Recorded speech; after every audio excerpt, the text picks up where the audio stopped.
அஸ்ஸலாமு அலைக்கும். Okay, so நாம நம்மளோட 1000+ ப்ரொஜெக்டில் தொடர்ச்சியாக மெக்கானிக்ஸில் நிறைய கேள்விகளை டிஸ்கஸ் பண்ணிட்டு இருக்கிறோம். ஸோ நான் நினைக்கிற மாதிரி ஒரு 200 கேள்விகளுக்கு மேலே நம்ம டிஸ்கஸ் பண்ணியிருப்போம் இல்லையா? நம்மளோட டியூட்ல இருக்கிற கேள்விகளுக்கு அப்பாலையும் சில கேள்விகள் நாம் டிஸ்கஸ் பண்ணியிருந்தோம். ஸோ எவரேஜாக ஒரு 180-200 கேள்விகளுக்கிட்ட நாம் டிஸ்கஸ் பண்ணியிருக்கிறோம் நினைக்கிறேன். ரைட், அந்த வகையில் இவ்வாறு நம்ம டிஸ்கஸ் பண்ணி கொண்டிருக்கிற இந்த கால பகுதிக்குள்ள நீங்க முதலாவது ஒரு ஃபர்ஸ்ட் டேர்ம் எக்ஸாமை ஃபேஸ் பண்ணிருக்கிறீங்க. 25 பேட்சாக்களை பொறுத்த வரையில நீங்க ஃபர்ஸ்ட் டேர்ம் எக்ஸாமை ஃபேஸ் பண்ணிருக்கிறீங்க. ஸோ இது உங்களுக்கு ஒரு நல்ல ஒரு அனுபவமா இருந்திருக்கும், அப்படித்தானே? நல்ல ஒரு அனுபவத்தை தந்திருக்கும். எப்படியெல்லாம் கேள்விகள் வருவது, எப்படியெல்லாம் எக்ஸாம்ல நாங்க பிரச்சனைகளை ஃபேஸ் பண்றோம், O லெவல்ல இருந்து A லெவல் எப்படி வேறுபடுவது, இப்படி பல விடயங்களை நீங்க இந்த ஃபர்ஸ்ட் டேர்ம் எக்ஸாம்லயே நல்லாவே விளங்கியிருப்பீங்கன்னு நான் நம்புறேன். ஸோ எந்த அளவுக்கு படிக்கணுங்கிற ஒரு படிப்பினை இந்த எக்ஸாம் மூலம் உங்களுக்கு கிடைச்சிருக்கும் நான் நினைக்கிறேன், அப்படித்தானே? ரைட், அந்த வகையில் உங்களுக்கு நடைபெற்ற 25 பேட்சுக்கு நடைபெற்ற எல்லாரும் வேற பேட்சாக்களும் இருக்கிறீங்க இல்லையா? 25 பேட்சுக்கு நடைபெற்ற ஃபர்ஸ்ட் டேர்ம் எக்ஸாமுக்குரிய டிஸ்கஷனை தான் நம்ம இந்த கிளாஸ்ல பார்க்க போறோம். ரைட், அந்த வகையில் எல்லாருமே உங்களோட கேள்வி பேப்பர் எடுத்து வச்சுக்கொள்ளுங்க. ரைட், இல்லாத ஆக்கள் நான் டெலிகிராம்ல அந்த பேப்பரை போட்டிருக்கிறேன், அதை நீங்க டவுன்லோட் பண்ணி கொள்ளலாம். ரைட், உண்மையிலேயே இந்த பேப்பரை பொறுத்த வரையில போன 24 பேட்ச்ல ஃபர்ஸ்ட் டேர்ம் பேப்பரோட நீங்க கம்பேர் பண்ணி பார்த்தீங்கன்னா ரொம்ப சிம்பிளான பேப்பர். உண்மையிலேயே ரொம்ப சிம்பிளான பேப்பர். ஏன்னா சில பேர் கஷ்டம் அப்படின்னு சொல்லியிருந்தீங்க. ஸோ கஷ்டம்னு சொல்லக்கூடிய ஒரு பேப்பர் இல்லை, சிம்பிளான ஒரு பேப்பர் தான். ஓகே, நம்ம கேள்விக்குள்ள வருவோமே. சிம்பிளா இல்லையாங்கிறத கேள்விகள் செய்யக்குள்ள நீங்க புரிஞ்சு கொள்ளலாம். முதலாவது கேள்வி, பின்வரும் பௌதீக கணியங்களில் ஒரு பௌதீக கணியம் மற்றைய கணியங்களிலிருந்து வேறுபட்டது, அது எது? சோ என்ன வேறுபட்டன்னு சொல்லல, பௌதீக கணியம் மற்றையிலிருந்து வேறுபட்டன்னு சொல்லி போட்டு வேகம் கதி. சோ வேகம் கதி ரெண்டுக்கு என்ன வேறுபாடு? வேகம் ஒரு காவிக்கணியம், கதி ஒரு எண்ணிக்கணியம்னு தெரியும். மூணாவது வேலை வலு சக்தி. வேலை வலு சக்தி, வேகம் கதி. சோ பாத்தீங்கன்னா வேகம் காவிக்கணியம், கதி வேலை வலு சக்தி, இவங்க எல்லாருமே என்ன கணியங்கள்? எண்ணிக்கணியம் இல்லையா? எனவே ஒரே ஒரு காவிக்கணியம் தான் அந்த கேள்வியில் இருக்குது, அதான் யாரு? வேகம். மற்ற எல்லாம் மிச்ச 4 கணியங்களுமே எண்ணிக்கணியங்கள். ஆக இந்த கணியங்கள்ல இருந்து வேறுபட்டது எதுன்னு சொல்லி கேட்கிறாங்க. அப்ப அந்த கேள்விக்கு முதலாவது கேள்விக்கு பொருத்தமான விட முதலாவதாக இருக்கு, சரியானே? சோ முதலாவது பொருத்தமான விட முதலாவது வேகம் காவிக்கணியம். சிம்பிளான ஒரு கேள்வியை போட்டு வச்சிருக்கிறாங்க. சரி, ரெண்டாவது கேள்வியை பார்ப்போமே. அதாச்சும் கஷ்டமா இருக்கணும் இல்லையா? என்ன தொண்டமானாரை பொறுத்தவரையில ஆரம்ப கேள்விகளே கஷ்டமா இருக்கிறது. ஆனா இந்த பேப்பர்ல நான் அப்படி ஃபீல் பண்ணல. ரெண்டாவது கேள்வி, ஒரு நுண்மானி திருகு கணிச்சியின் இழிவெண்ணிக்கை 0.01 மில்லிமீட்டர் ஆகும். பூச்சிய வலு அருகே உள்ள உருவில் காட்டப்பட்டுள்ளது. திருகு கணிச்சியை பயன்படுத்தி ஒரு கம்பியின் விட்டத்தை அளந்த போது 3.62 மில்லிமீட்டரை காட்டியது. எனவே கம்பியின் ஆரை என்ன? சோ பாருங்க, பூச்சிய வலுவை தந்திருக்கிறாங்க. உண்மையான வாசிப்பு கம்பியில ஆரை என்ன அப்படிங்கிறது கேள்வி. கவனமாறீங்க, கேள்விகள்ல ஆரை வந்தா ரொம்ப கவனமா இருந்து கொள்ளுங்க. ஏண்டால் ஆரை என்பதை நீங்க பொதுவா எந்த பிராக்டிக்கல்லையும் டிரெக்டா அளக்கிறது இல்லை. எப்பயுமே நீங்க பொதுவா அளக்கிற கணியம் பெரும்பாலும் யார் அரிப்பாருன்னா விட்டமா தான் இருக்கு. ஒரு கருவியை பயன்படுத்தி ஒரு பிராக்டிக்கல்ல நீங்க என்ன உதாரணமா இந்த மார்க்கர்ல நீங்க என்ன அளப்பீங்க? விட்டத்தை தான் அளக்க போறீங்க. சோ விட்டத்தை அளந்து அதுல இருந்து ஆரையை நீங்க துணிவீங்க இல்லையா? விட்டத்துல அரைவாசி தான் ஆரையை அரிக்க போகுது. எனவே கேள்வியில கவனம் எடுக்க வேண்டிய விடயம் கேட்டது கம்பியினது ஆரை, சரியா? இப்படி வாசிக்கக்குள்ளே நீங்க 7 மாறு இருந்தா அதை மார்க் பண்ணுங்க. ஆரையை கண்டா மார்க் பண்ற ஒரு பழக்கத்தை வச்சுக்கொள்ளுங்க, சரியான? விட்டத்தை கண்டா மார்க் பண்ணுங்க. ஏன்னா வளமையா ஆரையை வச்சு சில கேள்வி வரக்குள்ள வளமைக்கு மாற்றமா விட்டத்தை தரவா தந்துடுவாங்க கேள்விகள்ல. இதெல்லாம் இந்த பை மிஸ்டேக் விடுற ஒரு விஷயம் இது. அப்ப ஆரை விட்டம் இந்த வார்த்தைகளை நீங்க கவனம் எடுக்கணும் கேள்விகளை வாசிக்கக்குள்ள. ரைட், எனவே பாருங்க, இங்க வாசிப்பு 3.62 மில்லிமீட்டர், 3.62 மில்லிமீட்டர் தான் வாசிப்பு. அதே நேரத்துல பாத்தீங்கன்னா பூச்சிய வலு, பூச்சிய வலுவை நம்ம கண்டுபிடிக்கலாமா இல்லையா? ரொம்ப சிம்பிள். பூச்சிய வலு வந்துட்டு உண்மையிலே வந்துட்டு பூச்சிய வலு எப்படி கண்டுபிடிக்கிறதுலாம் பாடமாக்குறல்ல. அது என்ன காரணம்னு ஒரு ஆள் விளங்கி வச்சிருந்தாலே அவர் ஒரு காலமும் பூச்சிய வலு, நேர்பூச்சிய வலுவா, மறைப்பூச்சிய வலுவாங்கிறதெல்லாம் குழம்பிக் கொள்ள மாட்டார். அவருக்கு தெரியும் என்ன பூச்சிய வலு எப்படி யோசிக்கணும். ரைட். இப்போதைக்கு நான் அந்த தியரியை பத்தி எல்லாம் பேசிக் கொண்டிருக்கல. சோ இதை பார்த்த உடனே நாம சொல்லலாம், இங்க பூச்சியம் இங்க இருக்குது, பூச்சியம் 1 2 இரண்டாவது வட்டப்பிரிவு பிரதான அளவிட பூச்சிய கிடைக்கோட்டை தொட்டு கொண்டிருக்குது. எனவே இந்த பூச்சிய வலு என்ன அப்படின்னு பாத்தீங்கன்னா, இதை நாம நேர்பூச்சிய வலு என்று சொல்லுவோம். சோ நேர்பூச்சிய வலு இங்க என்ன அப்படின்னா, எத்தனாவது வட்டப்பிரிவு தொட்டு கொண்டிருக்குது? இரண்டாவது. இழிவெண்ணிக்க கேள்வியில சொல்லி இருக்கிறாங்க 0.01. எனவே பூச்சிய வலு என்ன? தொட்டு கொண்டிருக்கிற வட்டப்பிரிவு 2 இழிவெண்ணிக்கை 0.01 பெருக்கி விடணும். சோ பெருக்கி விட்டோம்னால் 0.02 மில்லிமீட்டர் என்று வரும். ஆக பூச்சிய வலு 0.02. இது ஒரு நேர்பூச்சிய வலு. சோ நேர்பூச்சிய வலுவா இருந்தால் நம்ம எடுத்த வாசிப்புல இருந்து கழிச்சு விடணும். ஆக 3.6 மில்லிமீட்டருங்கிறது தான் வாசிப்பு, சாரி உண்மையான விட்டம். நம்ம அளந்தது உண்மையா யார் அடிப்பாரு? விட்டமா தான் அடிக்கும். சோ 3.6 மில்லிமீட்டருங்கிறது விட்டம் என்றால் 6 என்ன அடிக்கும்? அது அரைவாசி 1.8 மில்லிமீட்டர். எனவே அந்த கேள்விக்கு பொருத்தமான விடையும் முதலாவது தான். சோ இரண்டாவது கேள்விக்கும் பொருத்தமான விட முதலாவது. சரியா? சின்ன ஒரு கேள்வி உண்டு. மூணாவது கேள்வி, 20 நியூட்டன் விசையின் தாக்கத்தில் ஒப்பமான கிடைத்தளத்தில் 4 மீட்டர் தூரத்திற்கு 4 செகண்ட்களில் நகர்கிறது. இக்காலப்பகுதியில் தொகுதியின் வலி என்ன? சோ உண்மையிலே வந்துட்டு இந்த கேள்வியில தொகுதியின் வலி என்ன அப்படின்னு அவங்க மீன் பண்றது வந்துட்டு அதுல சராசரி வலுவா தான் இருக்கணும். அது வந்து ஒரு சராசரியான வலுவை பத்தி கேட்கிறாங்க. சரியானே? ஏண்டா ஒவ்வொரு கணமும் வந்துட்டு 20 நியூட்டன் விசையை பயன்படுத்தி, சரியானே,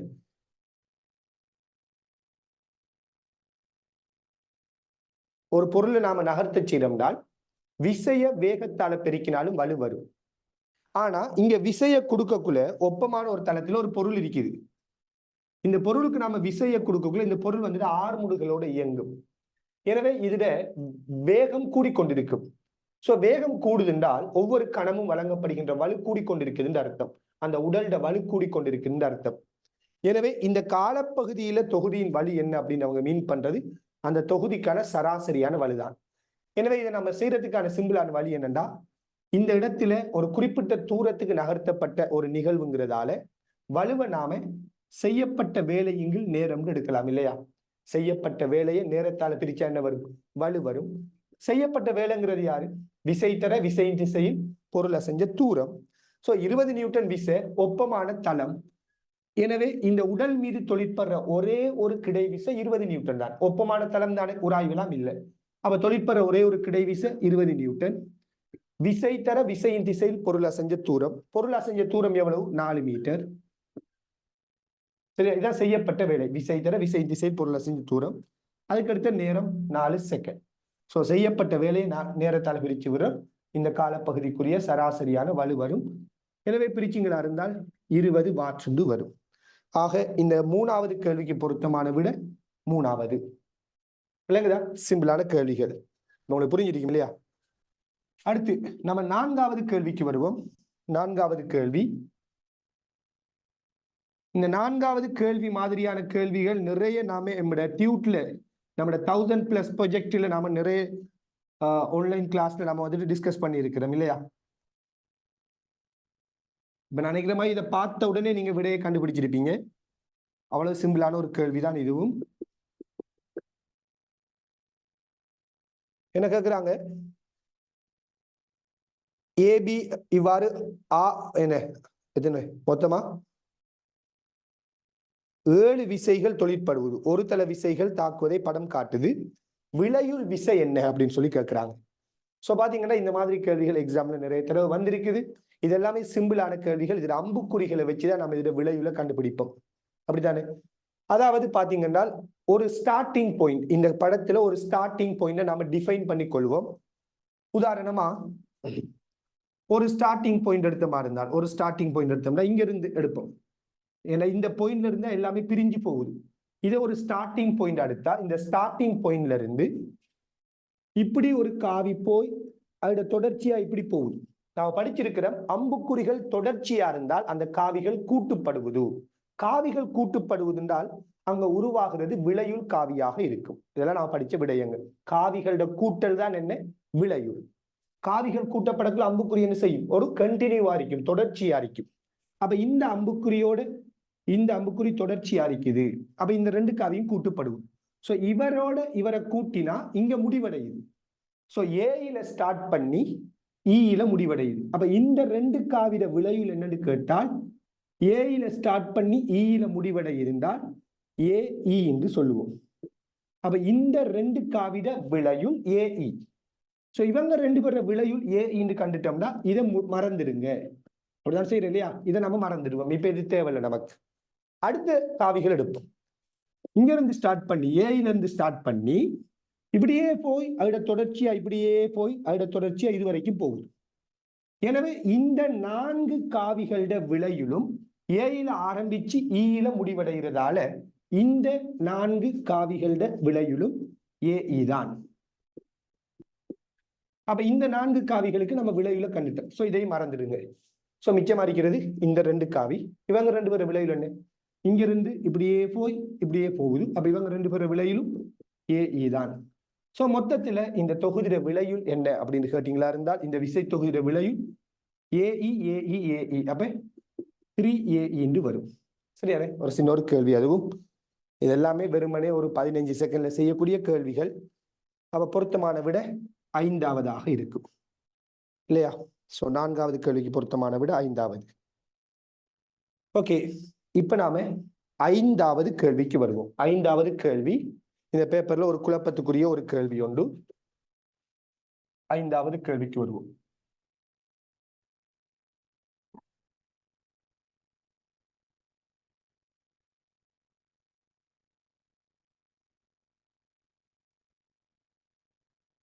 பின்வரும் முறைகளில் வேலையின் அலகு எழுதப்பட்டுள்ளது எனின் அலகின் சரியான விதம் அல்லது விதங்கள். இதுதான் கேள்வி.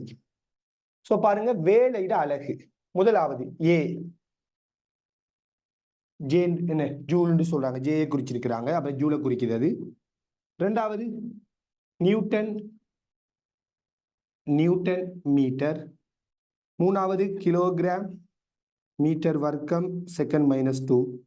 நான்காவது கிலோகிராம் மீட்டர் வர்க்கம், மீட்டர் வர்க்கம் கீழுக்கு செகண்ட் வர்க்கம். ஐந்தாவது பஸ்கால் மீட்டர் கணம். இப்படி 5 விடைகளை தந்து இதுல வேலையினது அலகு எதுன்னு கேட்கல. என்னன்னு கேட்கிறாங்க? வேலையின் அலகு எழுதப்பட்டுள்ளது எனின். சோ அவங்களே சொல்லிட்டாங்க இதெல்லாம் வேலையின் அலகுண்டு இல்லையா? நல்லா பாருங்க, பின்வரும் முறைகளில் வேலையின் அலகு எழுதப்பட்டுள்ளது. இது எல்லாமே வேலையின் அலகுதான். கேள்வி அது இல்லை. எல்லாரும் என்ன செய்யறாங்கன்னா வேலையின் அலகு எதுன்னா தேடிட்டு இருக்கிறாங்க. எல்லாமே வேலையின் அலகுன்னு கேள்வியில சொல்றாங்க. பின்வரும் முறைகளில் வேலையின் அலகு எழுதப்பட்டுள்ளது எனின் அலகின் சரியான விதம் அல்லது விதங்கள். இதுல இந்த அலகு சரியாக குறிக்கப்பட்டிருக்கிறது. சரியான விதம் எதுன்னு சொல்லுங்கிறதான் கேள்வி. விளங்குதா? அப்ப வேலையில அழகு கேட்கல, எல்லாமே வேலையில அழகு தானே. அதான் அவங்களுக்கு சொல்லிட்டாங்களே, ரைட்? அப்ப கேள்வி என்னன்னா வேலையின அலகு எங்க சரியா குறிக்கப்பட்டிருக்குது. சோ முதலாவது ஜூல். எஸ், ஜூல்ங்கிறது சரிதான் இல்லையா? ஒருவேளை ஸ்மால் ஜூல்னு சொல்லி இப்படி ஸ்மால் ஜேன்னு தந்திருந்தா நம்ம சொல்லுவோம் இல்ல பிழையா குறிச்சிருக்கிறாங்க. ஏன்னா ஸ்மால் ஜேயை குறிக்கிறல்ல. பொதுவா வேலையிட அலகு கேபிட்டல் ஜே தான். அப்ப இது சரி. ரெண்டாவது நியூட்டன் மீட்டர். இந்த நியூட்டன் மீட்டரை பொறுத்தவரையில இதுல ஒரு சின்ன ஒரு மிஸ்டேக் கொண்டு இருக்குது. என்னென்றால் எப்பயுமே தனித்தனியான விவரிக்கக்கூடிய அலகுகள் வரும் போது அந்த அலகுகளுக்கு இடையில ஒரு ஸ்பேஸ் ஒன்று இருக்கணும். சோ நியூட்டன் மீட்டருக்கு இடையில போதுமான அளவுக்கு ஸ்பேஸ் இல்லை. எனவே உண்மையா நியூட்டன் மீட்டர் எழுதுறால் நியூட்டன் மீட்டர் ஒரு கெப் ஒன்று ஒழுங்கா விட்டு எழுதியிருக்கணும். இவங்க கெப் இல்லாம எழுதியிருக்கிறாங்க. சோ இது ஒழுங்காக குறிக்கப்படல. சரியா? அடுத்தது கிலோகிராம் மீட்டர் வர்க்கம் செகண்ட் -2. இதை பார்த்தீங்கன்னா இங்க கிலோகிராம் மீட்டர் வர்க்கம் செகண்ட் -2லையும் கிலோகிராம் மீட்டர் வர்க்கம் செகண்ட் -2 ஒவ்வொன்றும் தனித்தனி அலகு கணியங்கள் தான், கணியங்கள் தான், அடிப்படை கணியங்கள் தானே. இவங்களுக்கு இடையிலையும் கெப் வரணும். ஆனா இங்கேயும் பெரிய அளவுக்கு கெப் ஒன்றை காணல, நெருக்கமாக எழுதியிருக்கிற மாதிரி விளங்குது. ரைட். ஸோ உண்மையா எழுதப்படணுமா இருந்தால் கிலோகிராம் மீட்டர் வர்க்கம் செகண்ட் -2. ஏன்னா அந்த எழுதுற மெத்தட்டை தான் கேள்வியா கேட்கிறாங்க. அப்ப இதை நமக்கு கவனம் எடுத்து காட்ட வேண்டிய விஷயங்கள். அதே மாதிரி இவர் எடுத்தீங்கன்னா இங்கே போதுமானதா இல்லை எழுதுறால் கிலோகிராம் கிலோகிராம் கேக்கும் ஜிக்கும் கெப் வரக்கூடாது. ஏன்னா இது ஒரு அலகு. சரியான இது முச்சேர்க்கை கேங்கிறது கிலோ, இது ஒரு அலகு தான் மொத்தமா. மீட்டர் வர்க்கம் என்ன செகண்ட் வர்க்கம் என்று வரப்போகுது. அடுத்தது பஸ்கால் மீட்டர் கணம். இங்கேயும் பஸ்கால் மீட்டர் கணம், ரெண்டுமே வேற வேற அலகு. ஸோ கெப் கொண்டு இருக்கட்டும், இங்கேயும் கெப் இல்லை. ஸோ மொத்தத்துல இந்த எந்த ஒரு கணியத்துக்கு இடையில ஒழுங்கான கெப் இல்லை. ஸோ இவங்க இந்த கெப்பை எதிர்பார்த்துதான் இந்த கேள்வியை கேட்டிருந்தால் உண்மையா விட ஜே மட்டும்தான் வரும், ஜூல் மட்டும்தான் வரும். மிக்க 4 விடையும் வந்திருக்காது. என்ற 4 விடையிலும் கெப் இல்லை. சரியானே? ஆனா இவங்க என்ன செஞ்சிருக்கிறாங்க என்றால் விடையாக ஏயையும் சியையும் டியையும் கொடுத்திருக்கிறாங்க. ஸோ இதை நம்ம ஏற்றுக்கொள்ள முடியாது. ஏன்னா கெப் வந்துட்டு கெப் வந்துட்டு இங்க இல்லாம எழுதப்பட்டிருக்குது. ஸோ கெப் இல்லாம இங்கேயும் கெப் இல்லாம தான் எழுதப்பட்டிருக்குது, இங்கேயும் கெப் இல்லாம தான் எழுதப்பட்டிருக்குதுன்னா இங்க இதை செறிந்தெடுத்து இதை நாம பிளண்டெடுக்க முடியாது. சரியானே? எனவே போதுமான அளவுக்கு இங்க கெப் இல்லைங்கிற ஒரு முடிவுக்கு தான் நம்ம வர வேண்டி இருக்குது. ஆக நீங்க கெப்பை கன்சிடர் பண்ணல என்றால் 4மே சரிதான். கெப்பை கன்சிடர் பண்ணல என்றால் சரி, இந்த 5மே சரியானதுதான். விளங்கான சொல்றேன். ஆக என்ன பொறுத்தவரையில நான் இந்த கேள்விக்கு பொருத்தமான விடையாக 5வது விடையைத்தான் சொல்றேன். ஏன் விளங்குதா?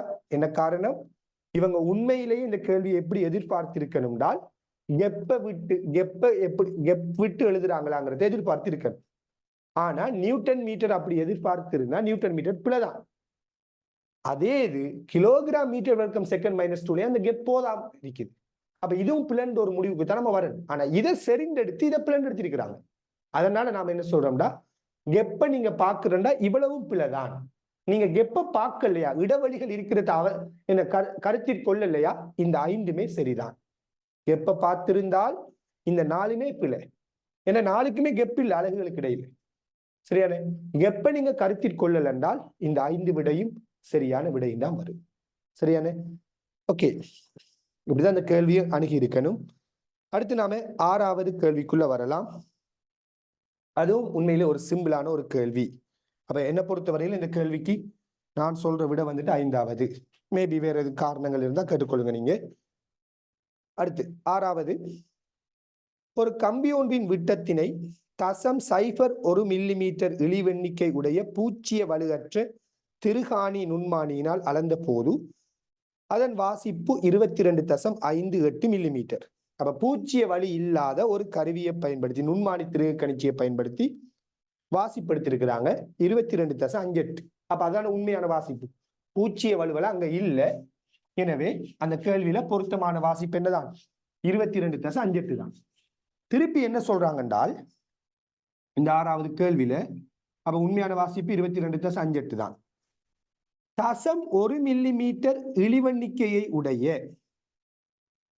வேனியர் இடுக்குமானியை பயன்படுத்தி அளந்த போது வாசிப்பு 22.9 மில்லிமீட்டர் ஆக இருந்தது. பின்வரும் கூற்றுக்களில் சரியானது. சோ பாருங்க, பூச்சிய வலி இல்லாத நுண்மானி திருகு கணிச்சிட வாசிப்பு 22.58. இதுதான் திருத்தமான வாசிப்பு. எதோட ஒப்பிடக்குள்ள? வேனியர் வாசிப்போட ஒப்பிடக்குள்ள. ஆனால் வேனியர் வாசிப்பு 22.9 என்று வருவது. சரியான? இதுல நல்லா யோசித்து பாத்தீங்கன்னா 22.58 ஒரு தானமாக நாம மாத்துவோமா இருந்தா 22.6 நாம சொல்லியிருப்போம். ஏன்? இது 0.1 மில்லிமீட்டர் இழிவெண்ணிக்கையை கொண்ட வேனியர் இடுக்குமானி. எனவே இவர்ல இருந்து நீங்க எடுக்கிற வாசிப்பு எல்லாமே இதுல இழிவெண்ணிக்கையில முழியன் மடங்களா இருக்கும். எப்பயுமே ஒரு கருவியை பயன்படுத்தி நீங்க எடுக்கிற வாசிப்பு இருக்குதானே, அந்த வாசிப்பு அந்த கருவிட இழிவெண்ணிக்கையினது முழியன் மடங்கா தான் இருக்கும். அப்ப 0.1 மில்லிமீட்டரா இதுல இழிவெண்ணிக்கைன்னா அதோட மடங்குலாம் வரும். இவர இழிவெண்ணிக்கை 0.01 என்றால் அதுல மடங்குலாம் இங்க விட வரும். எனவே 22.58 தான் நுண்மானி திருகு கணிச்சிட வாசிக்க. அந்த வாசிப்பை நாம் என்ன செய்யறோம்னால் ஒரு தானத்துக்கு மாத்திரமா இருந்தால் 22.6 மில்லிமீட்டர் நல்வா எடுத்திருக்கலாம் இல்லையா? அதே நேரத்தையில வேணியர் வாசிப்பு என்ன எடுக்கிறாங்க 22.9. அப்ப இதை நாம உண்மையான வாசிப்புண்டு கருதினால் 22.9 மில்லிமீட்டர்ல இருந்து நாம் என்ன செய்ய வேண்டி வரும்? வேணியர் வாசிப்பிலிருந்து உண்மையான வாசிப்பை பெறணும் என்றால் நாம 0.3 மில்லிமீட்டரை கழிக்க வேண்டி வருவது. ஆக நாம் என்ன சொல்லலாம் என்றால் வேணியர் வாசிப்பிலிருந்து 0.3 மில்லிமீட்டரை கழித்தால்தான் உண்மையான வாசிப்பு வருவதென்றால் வேணியரின் பூச்சிய வலு 0.3 மில்லிமீட்டர். அதுவும் அது கழிப்படுவதென்றால் அது என்ன வகை பூச்சிய வலுவா இருக்கணும்? வாசிப்பிலிருந்து உண்மையான வாசிப்பை பெறுவதற்கு நாம இதிலிருந்து இதை கழிக்கிறோம்னால், எப்பயுமே நம்ம பூச்சிய வலுல ஒரு ஆளை கழிக்கிறோம்னா அவர் என்ன பூச்சிய வலு? அது ஒரு நேர் பூச்சிய வலு. எனவே இந்த வேணியரை பொறுத்தவரையில அது 0.3 மில்லிமீட்டரை கொண்ட ஒரு நேர்பூச்சிய வலுவாக இருந்திருக்கணும். அதாவது வாசிப்பிலிருந்து 0.3 மில்லிமீட்டரை நம்ம கழிச்சிருக்கணும். சரியான? அப்படி பாத்தீங்களா இருந்தால் இந்த கேள்விக்கு பொருத்தமான விட எடுத்துமா இருந்தால் 4ஆவதாக இருக்கும். பாருங்க, வேணியர் இடுக்குமானியின் பூச்சிய வலு 0.3 மில்லிமீட்டர். இது இறுதி வாசிப்பிலிருந்து கழிக்கப்படணும். அப்ப உண்மையான வாசிப்பு 22.6 மட்டம் தட்டி சொல்றோம். அப்ப இதுல இருந்து இதை பெறணும்னா 0.3 கழிக்கிறோம். அப்ப பூச்சிய வலு 0.3 அடிக்கணும். அது என்ன வகை பூச்சிய வலு? உடனே கழிக்கிறன்ற உடனே மைனஸ் தான் இருக்குது. மறை பூச்சிய வந்து அடிச்சு விடுறல. வாசிப்புல இருந்து கழிக்கிறோம்னா அது என்ன பூச்சிய வலு? அது நேர்பூச்சிய வலு. அதை மறந்துடாதீங்க. அடுத்த ஒரு கேள்வி, அதுவும் உண்மையிலே சிம்பிளான ஒரு கேள்வி. சோ இதுவரைக்கும் வந்த கேள்வி எல்லாமே சிம்பிளான கேள்வி. 5வது கேள்வி தேவையில்லாம குழப்பப்பட்டிருக்குது. ரைட்? சரி, 7வது கேள்வியாச்சும் கஷ்டமா இருக்குதான்னு பார்ப்போமே. கஷ்டம்னு சொன்னாக்க கொஞ்சம் பாருங்க, கஷ்டமா இருக்கிறதாச்சும் இருக்குது அந்த கேள்விகள்.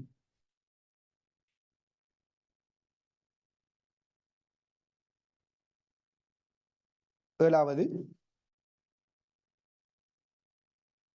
நேரம் T-யுடன் பொருளின் வேகத்திற்கான மாறல் உருவில் காணப்படுகின்றது. நேரம் T-யுடன் பொருளின் இடப்பெயர்ச்சியின் மாறலை சிறந்த முறையில் வகை குறிப்பது. சோ வேக நேர வரைபை தந்து இடப்பெயர்ச்சி நேர வரைபை கேட்டிருக்கிறாங்க. சரியா? வேக நேர வரைபை தந்து இடப்பெயர்ச்சி நேர வரைபை கேட்டிருக்கிறாங்க. முதலாவது, இடப்பெயர்ச்சி நேர வரைபுட படித்திறன் தான் வேகத்தை தரும். இந்த வரைபுட படித்திறன், இடப்பெயர்ச்சி நேர வரைபுட படித்திறன் தான் யாரு? வேகம்.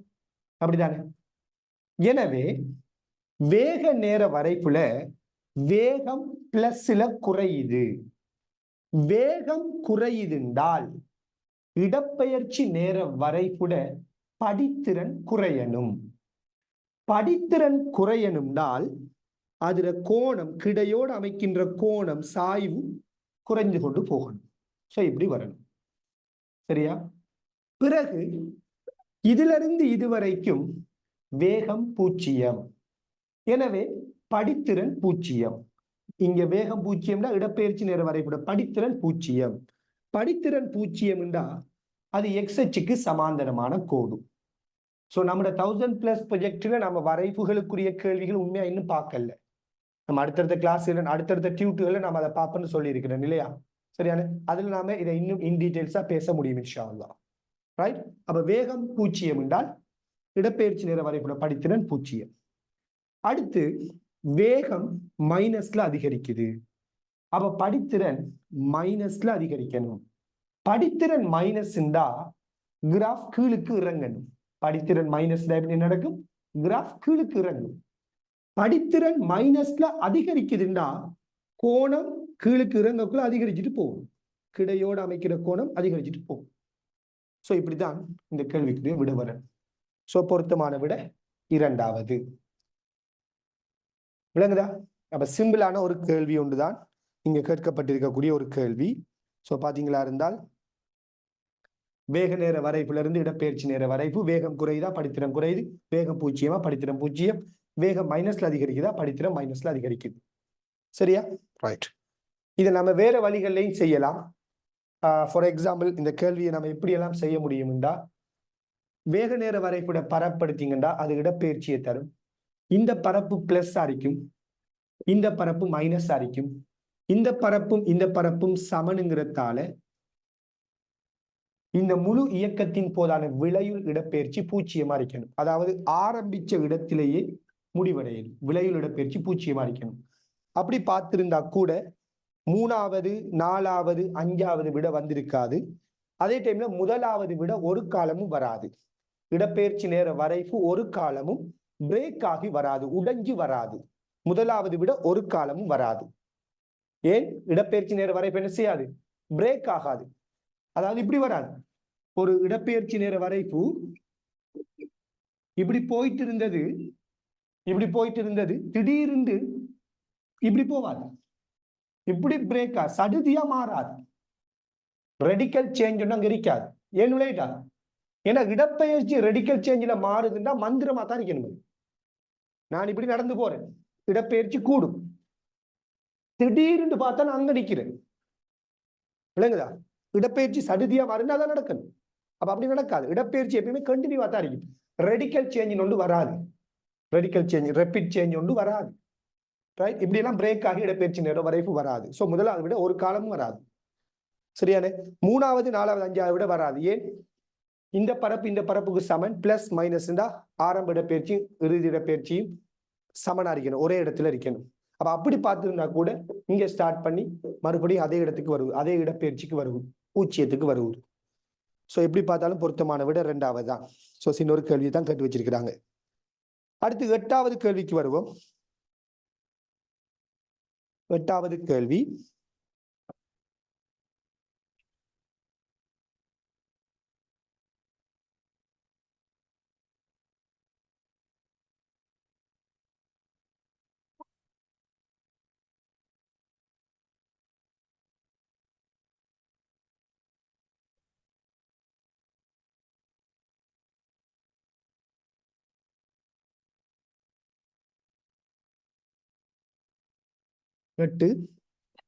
ஒரு கூற்று கேள்வி உண்டு. உண்மையிலே அதுவும் சிம்பிளான ஒரு கூற்று கேள்வியை தான் போட்டு வச்சிருந்தாங்க.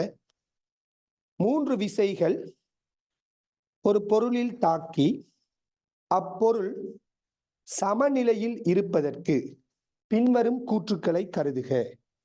3 விசைகள் ஒரு பொருள் மீது தாக்குது, அந்த நேரத்தில் அந்த பொருள் சமநிலையில் இருப்பதற்கான கூற்றுக்களை பத்தி கேட்டிருக்கிறாங்க. கவனிங்க. 1வது கூற்று, அவற்றின் தாக்க கோடுகள் ஒரு புள்ளியில் சந்திக்க வேண்டும். 3 விசை தொழிற்பட்டு ஒரு உடல் சமநிலையில் இருக்கிறதுக்கு 3 விசைகளோட தாக்க கோடு ஒரு புள்ளியில சந்திக்க. அவசரத்துல சில பேர் இதை செறிந்தெடுப்பாங்க. ஆனால் இது ஒரு பிழையான கூற்று. ஏன்? யாராச்சும் சொல்லுங்க. ஏன் இது பிழையான கூற்று? 3 விசைகள் தொழிற்பட்டு ஒரு உடல் சமநிலையில் இருக்கீங்களோ அந்த 3 விசையை தாக்க கூட ஒரு புள்ளியில இருக்கணும், ஒரு புள்ளியில சந்திக்கணும். சரிதானே? ஏன் பிழை? காரணம்?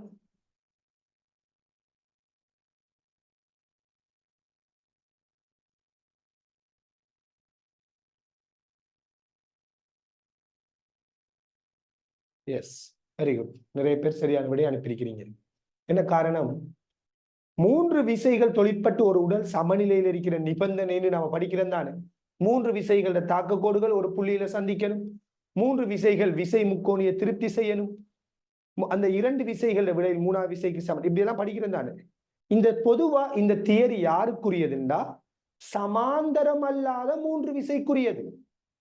இப்ப இப்படி ஒரு விசை தொழிற்பட்டா 2 நியூட்டன், 2 நியூட்டன், இங்க 4 நியூட்டன். இப்ப விளைவில் விசை என்ன? 0. இது இந்த 3 விசையில தாக்கு கோடு ஒரு காலமும் சந்திக்காது. 3 ஒரு புள்ளியில சந்திக்காது. ஆனா சமநிலை சாத்தியம். அப்ப 3 விசை தொழிற்பட்டு ஒரு உடல் சமநிலையில் இருக்கணும்னா அந்த 3 விசையில தாக்க கோடு ஒரு புள்ளியில சந்திக்கணுங்கிறது சமாந்தரம் அல்லாத 3 விசைக்கான தியரி.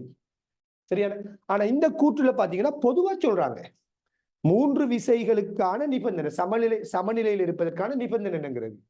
எனவே அந்த 3 ஒரே தாக்க கோட்டுல ஒரு புள்ளியில சந்திக்கணுங்கிறது பொருத்தமானது இல்லை. அது யாருக்கு பொருந்தும்? சமாந்தரம் அல்லாத 3 விசைக்கு தான் பொருந்தும். அடுத்த பி கூற்றுக்கு வருவோமே. சி கோடிட்டேன் இல்லையா? பி கூற்று அவற்றின் இரு விசைகளின் பருமன்களின் கூட்டுத்தொகை மூன்றாவது விசைக்கு சமனாக இருக்க வேண்டும். அடுத்த கவனம், இரு விசைகளோட பருமன்களோட கூட்டுத்தொகை மூணாவது விசைக்கு சமனா இருக்கணும். அப்படியா? இல்ல இல்லையா? அது சமாந்தரமா இருந்தா சரி. இந்த 2 நியூட்டனை இந்த 2 நியூட்டனையும் கூட்டினா இது 4 நியூட்டனுக்கு சமம். இது சரி. இதுல ஒரு பிரச்சனை இருக்குது. அப்ப இந்த 2 நியூட்டன் இந்த 4 நியூட்டனையும் கூட்டினா 6 நியூட்டன் வருது. அங்க 2 நியூட்டன் தான் இருக்குது. 2 விசையோட கூட்டுத்தொகை மூணாவது விசைக்கு சமன் இல்லையே. 2 4 கூட்டினா 6 வருது. ஏன்னா பருமன்களோட கூட்டுத்தொகைன்னு சொல்றாங்க. அதனால அந்த கூட்டுப்பிள்ளை அது உண்மையா எப்படி வரணும்? அந்த 3 விசைகள இரு விசைகளோட கூட்டுத்தொகை, பருமன்களின் கூட்டுத்தொகை அல்ல, விசைகளோட அட்சர கணித கூட்டுத்தொகை அல்லது அந்த இரு விசைகளோட விளையுள், இப்படி சொல்லியிருக்கேன். சும்மா பருமனை கூட்டேலாம். இப்ப உதாரணமா ஒரு பொருள்ல 3 நியூட்டன் 4 நியூட்டன் சரியா 5 நியூட்டன் விசை எப்படி தொழிற்படுவது? இந்த நேரத்தில் இந்த பொருள் உண்மையா எப்படி இருக்கலாம்னா சமநிலையில இருக்கலாம். ஏனென்றால் இந்த 3 நியூட்டனினதும் 4 நியூட்டனினதும் விளையுள், இந்த 3 நியூட்டனினதும் 4 நியூட்டனினதும் விளையுள் 5 நியூட்டனாக இருக்க முடியும். ஏன்னா ஒன்று கொண்டு செங்குத்துதான். இப்ப இந்த 3 நியூட்டன் 4 நியூட்டன் விளையும் 5 நியூட்டனா இருந்தால் அந்த 5 நியூட்டன் இதுக்கு சமனும் எதிர்மாறிக்கும். அதாவது விளையுள் விசை 0 வரும். அப்ப இரு விசைகளோட விளையுள் மூன்றாவது விசைக்கு எப்படி இருக்கணும்? சமனும் எதிர்மாறிக்கணும். இதான் நிபந்தனை. சரியான? அல்லது அதை எப்படி சொல்லலாம்? இரு விசைகளோட விளையுள்னு சொல்லாம நான் இப்பதான் சொன்னேன், விளையுள் விசைகளோட காவிகளோட விளையுளுங்கிறது காவிகளோட கூட்டல். அதாவது 3 நியூட்டனையும் 4 நியூட்டனை நீங்க காவி கூட்டலுக்கு உட்படுத்தினால் அந்த இரண்டு விசைகளோட காவி கூட்டலானது மூன்றாவது விசைக்கு, இந்த 2 விசைகளோட கூட்டல் மூன்றாவது விசைக்கு சமனும் எதிருமா இருக்கும். எனவே இது பருமன்களோட கூட்டுத்தொகை என்று சொன்னதால இந்த கூற்றுப்பிள்ளை. அப்படி இல்லாம 2 விசைகளோட காவிகளின் கூட்டுத்தொகை என்று ஒரு வசனத்தை பயன்படுத்தி இருந்தால் அல்லது 2 விசைகளின் கூட்டுத்தொகை என்று ஒரு வார்த்தையை கூட பயன்படுத்தி இருந்தால் இரண்டாவது பி கூட்டை நம்ம சரிந்து எடுத்திருக்கலாம். இவங்க பருமன் சொல்லிட்டாங்க, வெறும் மேக்னிடியூட், வெறும் பருமனை மட்டும் யோசிக்கிறாங்க. அதாவது 3 4 கூட்டினா 7 என்று யோசிக்கிறது. பருமண்ட கூட்டுத்தொகை, பருமண்ட கூட்டுத்தொகை இல்ல, காவிகளோட கூட்டுத்தொகை. காவிகளை கூட்டணும்னா திசையை யோசித்து கூட்டணும். அப்படி கூட்டினா 3 4 கூட்டினா 5 தான் வரும். சரியா? சோ பருமன்களோட கூட்டுத்தொகை சொன்னதால இந்த கூட்டுப்பிள்ளை. ரைட்? அடுத்து சி கூற்று, அவை ஒரே தளத்தில் இருக்கு. இது கட்டாயம். அது சமாந்தர விசையா இருந்தாலும் சரி, சமாந்தரம் அல்லாத விசையா இருந்தாலும் சரி, 3 விசை ஒரே தளத்தில் இருந்தா தான் சமநிலை சாத்தியப்படும். இப்ப உதாரணமா 2 விசை ஒயிட் போர்ட்ல இருக்குது. ஒயிட் போர்டு இப்ப உதாரணமா இந்த மார்க்கர் இருக்குன்னு வச்சுக்கொள்ளுங்க. இந்த மார்க்கருக்கு ஒரு ஆள் ஒயிட் போர்டின் வழியே இப்படி ஒரு விசையை கொடுக்காரு, இன்னொரு ஆள் ஒயிட் போர்டின் வழியே இப்படி ஒரு விசையை கொடுக்காரு. சரியா? இது ரெண்டையும் சமப்படுத்தணும்னா ஒயிட் போர்டின் வழியே தான் இன்னொரு விசையும் வரணும்.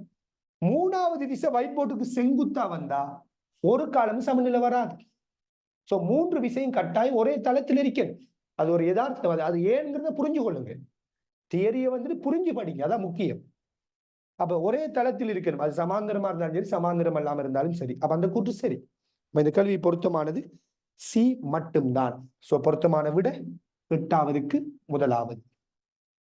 விளங்குதா? ரைட். 9வது கேள்விக்கு வருவோம். 9வது கேள்வி அதான் சொல்றேன், எப்பயுமே ஏன்னு கேட்டு படிக்கணும்.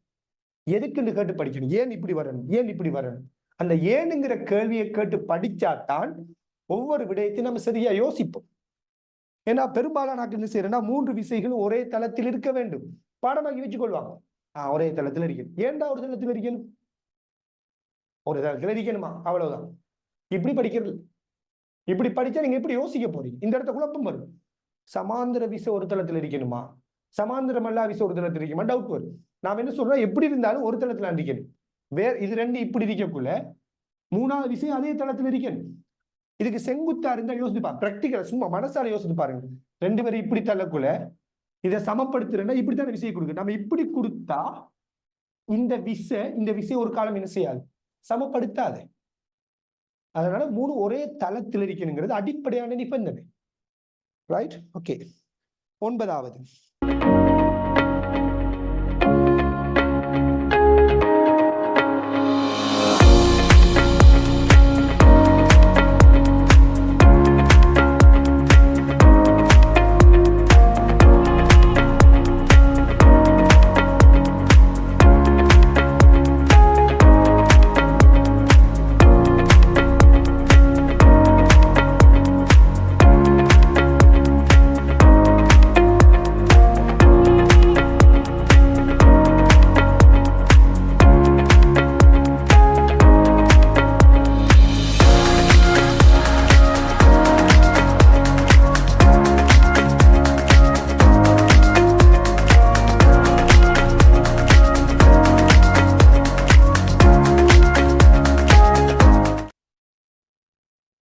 அடுத்து இந்த 9வது கேள்விக்கும் பிழையாகத்தான் ஸ்கீம் கொடுத்திருக்கிறாங்க.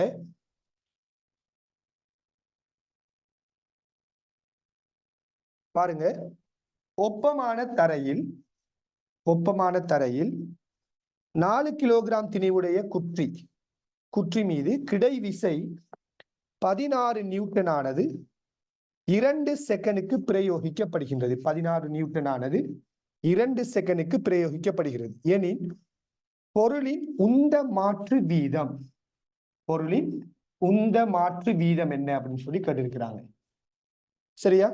பாருங்க, 16 நியூட்டன் விசை 4 கிலோகிராம் திணிவுடைய ஒரு குற்றிக்கு வழங்கப்படுவதாம் ஒப்பமான ஒரு மேற்பரப்பா இருக்குதாம். சரிதானே? இது 2 செகண்டுக்கு கொடுப்பட்டா உந்த மாற்று வீதம் என்னன்னு கேட்கிறாங்க. நல்லா பாருங்க, 16 நியூட்டனை கொடுக்கக்குள்ள ஏதாச்சும் தடை விசை, உராய்வு விசை இருக்குதா? இல்ல. ஏன்? ஒப்பமான மேற்பரப்பு. எனவே இந்த குற்றியில கிடையாக தொழிற்படுகின்ற ஒரே ஒரு விசை இந்த 16 மட்டும்தானே, இல்லையா? சோ 16 நியூட்டன் தான் இந்த உடல்ல தொழிற்படுற ஒரே ஒரு விளையுளான விசெண்டால், கிடையாக தொழிற்படுற ஒரே ஒரு விசெண்டால் விசைதான உந்த மாற்று வீதம்டா யாரு? விசை சமன் என்ன? உந்த மாற்றத்தின் கீழ் நேரம். உந்த மாற்றத்தை நேரத்தால பிரிச்ச மாதிரி அதுக்கு பேர் உந்த மாற்று வீதம். சோ உந்த மாற்று வீதம்ங்கிறதே விசைதான். அந்த விசைதான 16 நியூட்டன். அதான கேள்வி. அப்ப இந்த உடல்ல உந்த மாற்று வீதம் என்னன்னு கேட்டால் உந்த மாற்று வீதம், சரியானே? Rate of change of momentum சொல்லுவோம், உந்த மாற்று வீதம். எனவே உந்த மாற்று வீதம் தான் விசை. சோ விசை எவ்வளவு? 16. அப்ப உந்த மாற்று வீதம் என்ன? 16. சோ அந்த கேள்விக்கு பொருத்தமான விட 2வது வரணும். உந்த மாற்றம் கேட்கல.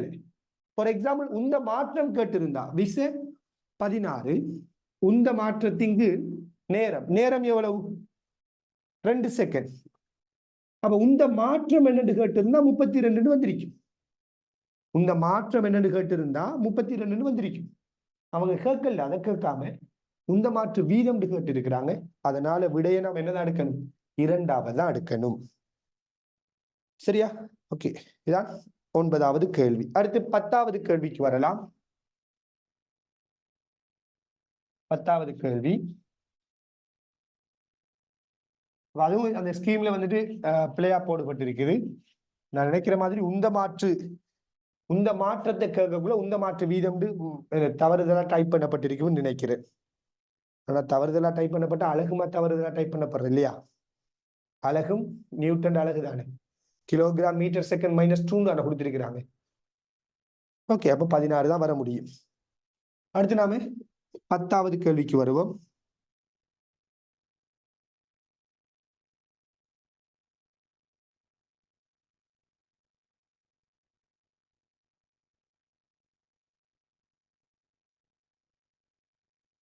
அடுத்து 10வது கேள்வி என்ன ஒரு கேள்வி யோசிக்கிற அளவுக்கு ஒரு கேள்வி. அவ்வளவு ஈஸியான ஒரு விஷயத்தை போட்டு வச்சிருக்கிறாங்க.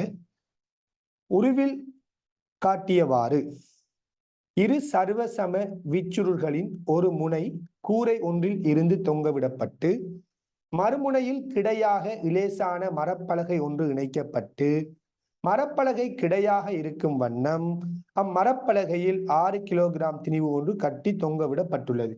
சரி, இது 6 கிலோகிராமா இருக்கட்டுமே.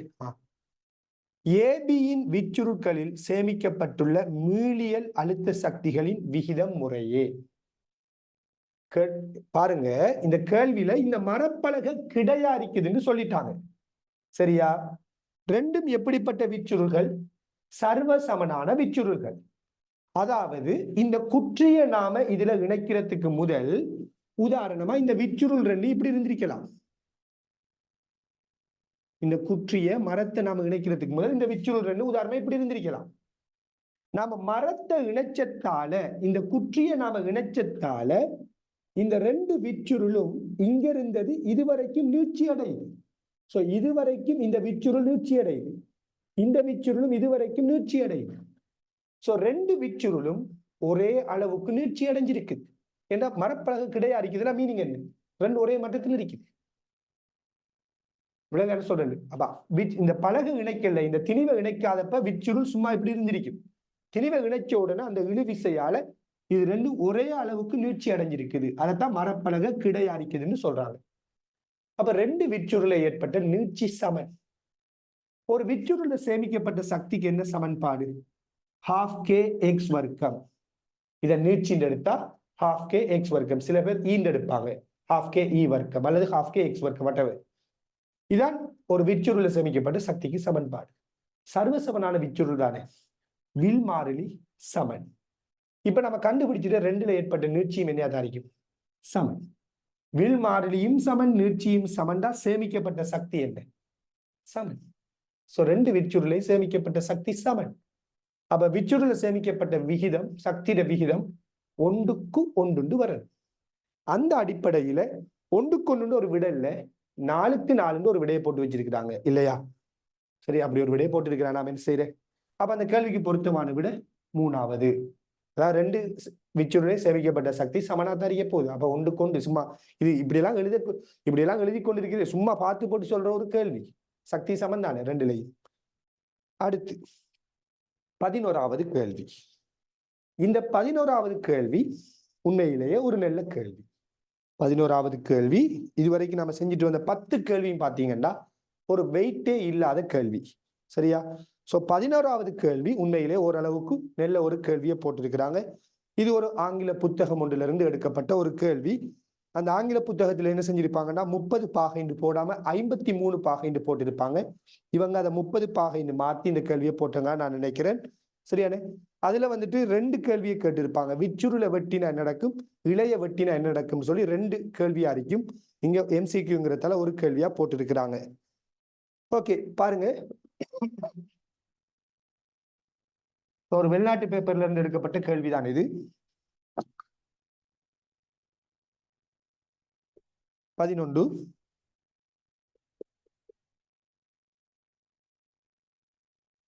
இப்படி ஒரு விச்சுருள்,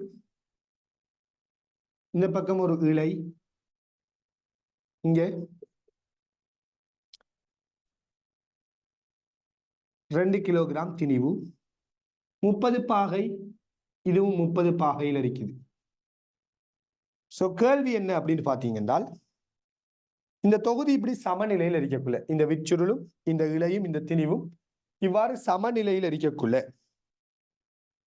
இந்த இழையானது திடீரென வெட்டப்பட்டால், சடுதியா வெட்டி விட்டாங்க, வெட்டப்பட்டால் அக்கணத்தில் திணிவின் ஆறுமுடுகளை புவியீர்ப்பு ஆறுமுடுகள் சார்பாக காண்க.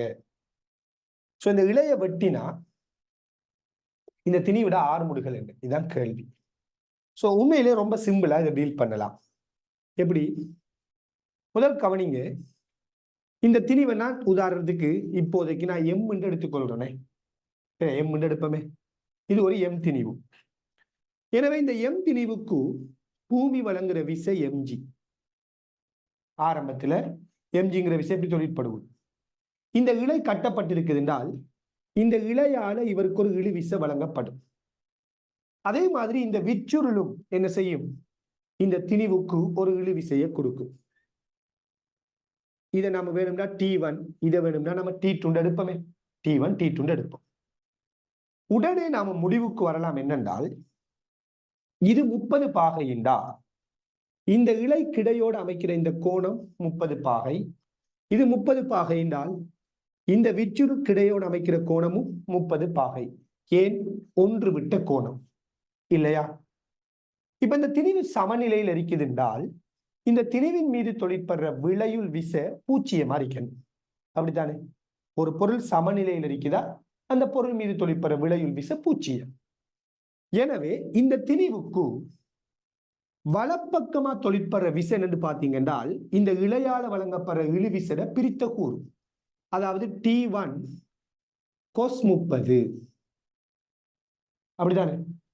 இந்த இழையால இந்த விச்சுருளால இந்த திணிவுக்கு வழங்கப்படுற இடப்பக்கமான விசை என்று பார்த்தீங்கன்றால் இழு விசை T2 எடுத்தீங்கன்னா T2 cos 30 வரும். இதை தவிர இந்த திணிவுக்கு கிடையாக யாரும் விசையை கொடுக்கல. எம்ஜிங்கிற விசை நிலைக்குத்தா தான் இருக்குது.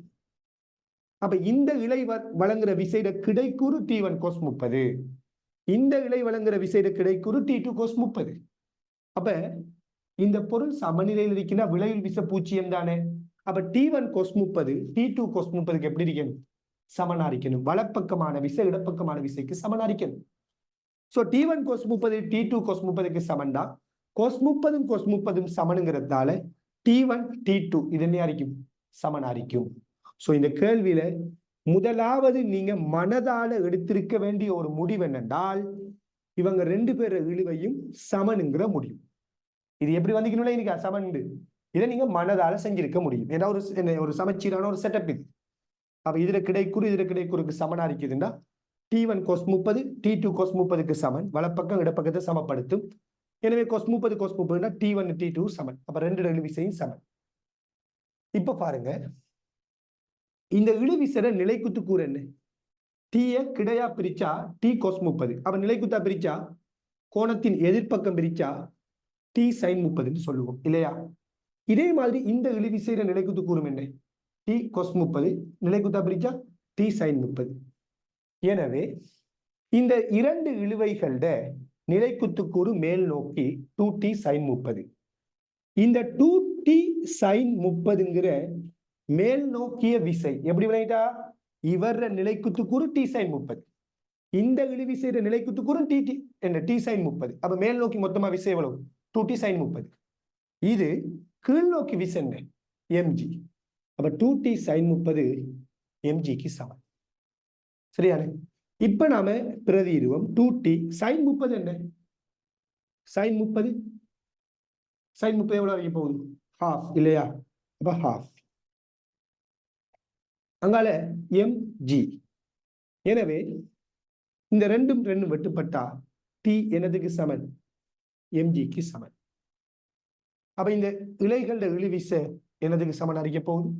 mgக்கு சமன் அறிக்கை. இப்படி காணலாமா இல்லையா? காணலாம். இப்ப நீங்க இப்படி எல்லாம் கண்டீங்க தானே, இவ்வளவு டைமும் வேஸ்ட். இப்ப நம்ம செஞ்சுட்டு இருந்த இவ்வளவுமே வேஸ்ட் என்று சொல்றோம். சொல்லுங்க பாப்போம் யாராச்சும் இந்த இழு விசைய நம்ம எப்படி ஃபாஸ்டா கண்டிருக்கலாம்? நான் என்ன சொல்றேன்னா, நீங்க இப்படி கண்டுபிடிச்சீங்களா? இதுவும் நீங்க பிழையா செஞ்சிருக்கிறீங்க. பிழையாண்டா விட பிள்ளைன்ற அர்த்தம் இல்ல. இந்த செஞ்சு டீய கண்டுபிடிச்ச மெத்தட் பிள்ளைன்ற அர்த்தம் இல்ல. உங்களோட டைமை நீங்க வேஸ்ட் ஆக்குறீங்க. அந்த வகையில பிள்ளைன்னு சொல்றேன். ஏன்? யாராச்சும் இந்த டீயை நம்ம இப்படி கண்டுபிடிச்சது நம்மளோட டைம் வேஸ்ட்ன்னு சொல்றேன். ஏன்னு சொல்லுங்க. என்ன காரணம்? காரணம் என்ன?